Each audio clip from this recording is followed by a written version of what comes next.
Alors on va faire un dégradé de ligne comme on a déjà fait, mais la différence ici c'est qu'on va utiliser un masque d'écrêtage pour ne faire apparaître qu'une partie de ces lignes.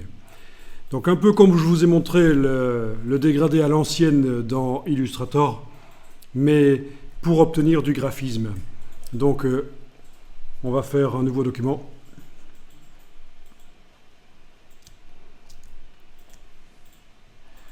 Voilà, vous allez tracer au crayon une ligne.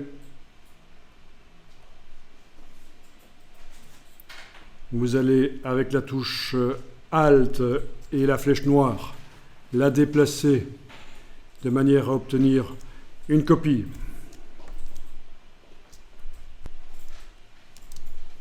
Alors, vous savez peut-être que dans Illustrator, on peut mettre des motifs à travers des formes. On va tester ça. Agrandissez un peu votre plan de travail éventuellement. Outil plan de travail, agrandissez-le pour avoir du blanc.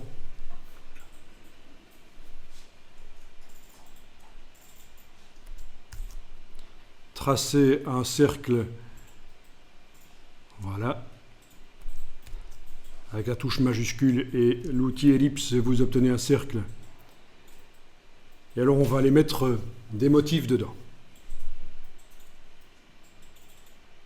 Ça, c'est pour vous dire que ce qu'on va obtenir comme effet est relativement similaire, mais ce n'est pas tout à fait la même chose. C'est un peu cousin, quoi. Ça a été pour faire vos deux lignes. On va les utiliser tout à l'heure. Votre ligne originale au crayon plus la copie. Mais là, on est sur le cercle qui est sélectionné. Dans la palette des outils, vous mettez la case de fond à l'avant-plan.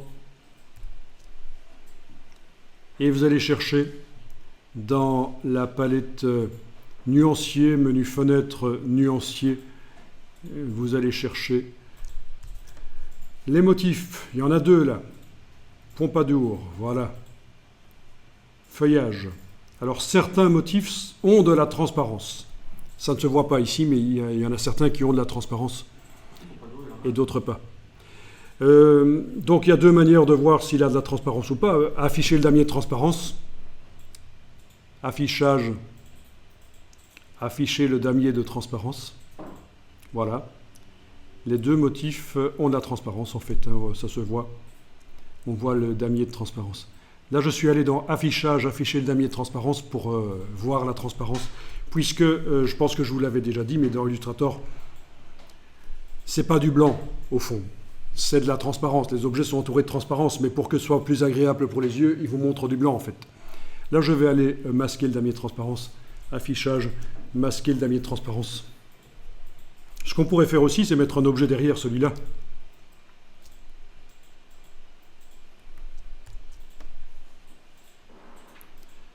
Par exemple, un rectangle que je fais passer, que je trace pour qu'il soit au même endroit partiellement que le cercle.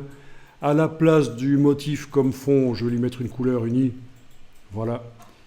Et alors les objets s'empilent au fur et à mesure qu'ils arrivent dans Illustrator. Donc il faut que j'arrive à envoyer ce rectangle derrière le cercle.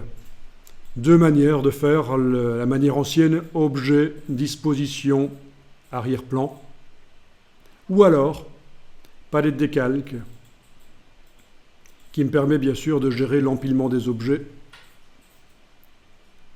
Je prends le rectangle, je l'insère sous l'ellipse, et voilà. Voilà, ça me permet de voir si un motif a de la transparence ou pas. Donc je sélectionne le cercle et je vais continuer à chercher quelques motifs.